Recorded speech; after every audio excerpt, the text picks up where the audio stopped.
Hello and welcome to Do It Yourself channel. Today I will show you how to change the contrast of the text on our HUAWEI P60 Pro phone.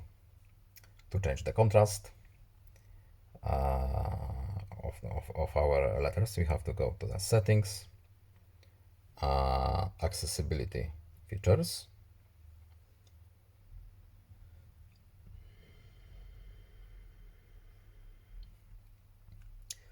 accessibility, and here we have high contrast text. By default is turned off. Let's turn it on.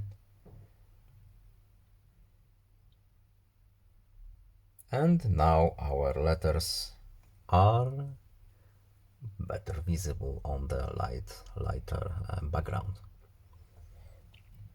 I hope this video was helpful to you. Please leave a like and subscribe. Have a nice day and see you in the next video. Goodbye.